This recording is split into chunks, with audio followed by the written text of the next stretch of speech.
Clack of the Geek here, and welcome to the start of a brand new series on the channel. Now, if you recall back last year, I did the Doctor Who Modern Ranking series, where I went through every series of modern Doctor Who, and went through every episode, ranked them all from worst to best. It seemed to go down really well, and I didn't want to just completely update them yet, because I don't think my opinions have changed enough to warrant a new ranking. But what I'm going to do is something in a similar vein. I'm going to be doing a villain ranking for every series of Modern Who, so going through series 1 to 12 and covering all the villains from that series and ranking them all from worst to best. So a few things before we get started. One, obviously this is just my opinion. Two, I'm going to be looking at the villains in the context of the series that they're in. So, for instance, the Cybermen, they're my favourite villain of all of Doctor Who. But in a story like Closing Time, for instance, I think they're terrible. So they would not be at the top of that specific list. 3, no specials except for series 11 and 12, because I did count the specials for them. Because I consider the Chibnall era specials a part of the series. But yeah, for the other 10 series, I'm not going to include them. And finally, it might get a bit complicated because there's certain characters and monsters that some people will class as villains and some won't. So, an example may be the Teller from Series 8 in Time Heist. Yes, it kills people, but it's a slave, technically, so it's doing it against its will. So, it's characters like that. Do I include it or do I not? So, if there's a character that I don't have that you felt should be on the list, just say in the comments and I will give my thoughts on that character. Right, let's get on with the list with Series 1. Why have we got Capaldi's Sonic for? So, kicking off the list is Cassandra at the bottom, from the end of the world. My least favourite of Series 1, and Cassandra is one of my least favourite Doctor Who villains ever. I cannot stand her. Now, it's no fault of Zoe Wanamaker. I think she's generally a good actor, but not in this. First of all, the CGI is horrendously bad. She's just such an irritating, grating character, and not in the sort of way that I can, obviously villains are not going to be likeable necessarily, but it just too far. It's just so irritating. The jokes are not funny. She gets on my nerves. I don't care about her scheme in the episode. I did also see a video about, Cassandra from the YouTube channel Cynical Who, which I'll leave a card to or something, potentially saying that the character is slightly transphobic, the way she's written. I'm sure that wasn't the intention, but it's kind of there, and it just leaves you with one of the worst Doctor Who villains ever. In 8th place is the Jagrafess from The Long Game. This is such an unnecessary villain. You really did not need the Jagrafess, and because you already had the editor, and it commits one of the cardinal sins that I always have a gripe with storytelling, is when you have an interesting, menacing villain with the editor, got a bit of screen presence, but then they're undercut with a villain who's higher on the food chain, because the Jagrafess is meant to be the more powerful one, but he's not as remotely as interesting. And that is one of the things that I can't stand the story's doing. Add on the fact that the CGI is really not that good, and it's just an unnecessary villain. Right, that's the bulk of the negativity out of the way, because at number 7 we've got the Gelth from the Unquite Dead, a favourite of mine, the Unquite Dead is, and the Gelth are a pretty cool monster. They're quite a simple monster, so I couldn't really put them a lot higher than this, but I do really like them. I love their design. It's very it's a very simple design, and they've held up quite well. The CG's held up quite well, I think. I love how they sort of manipulate the Doctor into helping them, and they use, the Time War as a way to do that. They're a fairly simple monster, but I do really like them. There's not, they're simple but effective. That is the perfect example of that saying. Also, when they possess people, when they go into everyone's bodies, it's really creepy and disturbing, some of the scenes are. At number 6, we have the Slitheen. These guys are just so much fun, aren't they? They are just a proper goofy alien, and proper classic-y monster. They're just a lot of fun to watch. The Slitheen stories are very just laid back and just fun Doctor Who stories, especially the 2-parter. I think I've never fully appreciated it until I rewatched it recently. it was a lot of fun to watch, and the Slovene are great, and there's some really good commentary.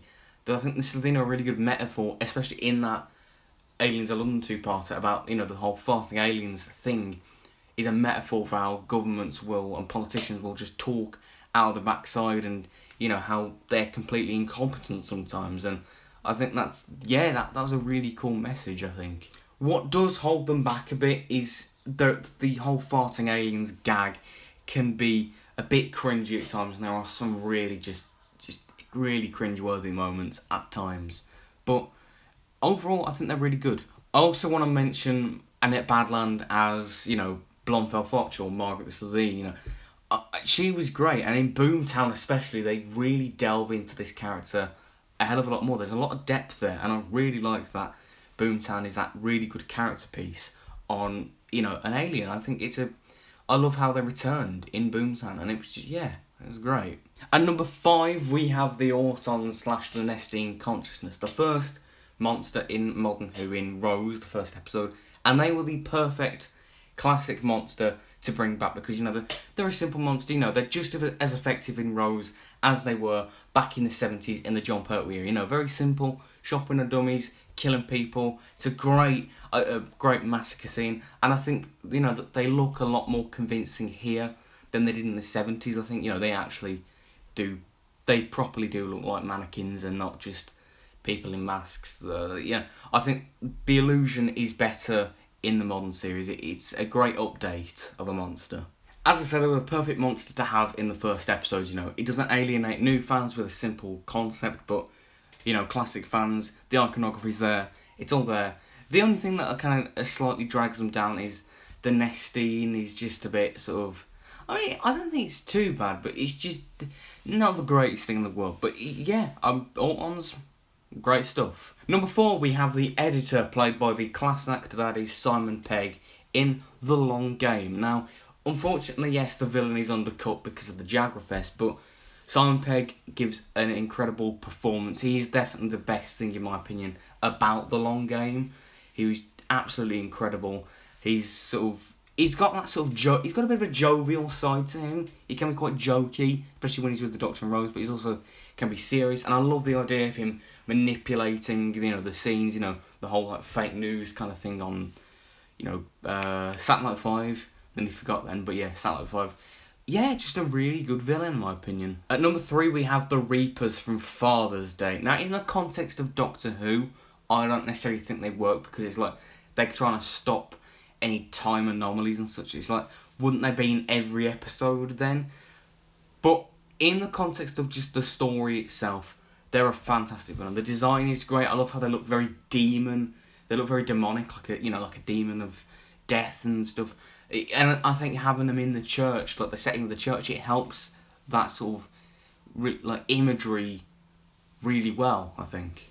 But they are just generally a great concept. They're trying to stop any interference with time, and Father's Day is such a fantastic episode, and it's just so it is a perfect villain, really. There isn't anything I can fault with it. It's just in the context of the show, they should be there all the time. So that just creates a bit of a plot hole. But other than that, no flaws there. Now these top 2 are absolutely perfect in every single way. So starting off with the Empty Child from The Empty Child and Doctor Dances, my favourite Doctor Who story, and this kid is bloody terrifying. There's some of that horror movie kids like Reagan in The Exorcist, which is always terrifying. I think it's that innocence, something so innocent like a child doing something so terrifying and disturbing, and I think that's what's really effective. A gas mask is a very creepy image in hindsight, and it lends itself really well to this.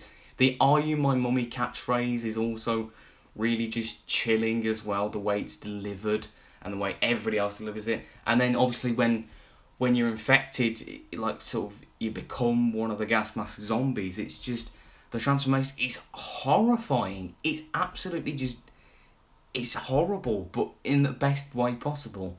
But there's also a real bittersweet quality to The Empty Child. It's a kid looking for his mum, and it's since one of the worst periods in history, World War II, and it's got a bittersweet element to it. Moffat, he knocked it out of the park, didn't he? But at number 1, we have the Daleks from Dalek, And the Bad Wolf part of the way is the finale. I think, obviously the show's most iconic villain. And in Series 1 at least, definitely the modern series, they're at their best in this series because they are absolutely ruthless. In Dalek, you obviously have the one Dalek, and it kills so many people. It kills about 200 people, I think they said. That is just... there's no mercy shown. It's just killing people, killing people, killing people. That is what the Daleks are, just killing people. But that individual Dalek, the Metaltron, it actually has a bit of personality. It's... the conversation it has with the Doctor in the cellar is just incredible. And it brings out the dark side in Eccleston's Doctor, the Daleks do. And it's really sort of... That final... the Dalek is kind of like the end of the Time War, essentially. That's essentially what it is. So you see how powerful one Dalek can be? What happens in the finale when you get an entire fleet of them? We're screwed, It's just, the odds are completely against the Doctor, The Daleks, they're tearing through Satellite 5 like it's tissue paper. They're killing literally everyone inside. All of these side characters that we've known in the past couple of episodes, dying off. Linda with a Y, in that incredible scene where the Daleks appear, it's completely silent except for the music. They just kill her. You don't see it properly, you just hear it, and it's so effective, and they are terrifying. And that is why I think in Series 1 they are at their best, and they're the best Doctor Who villains of Series 1.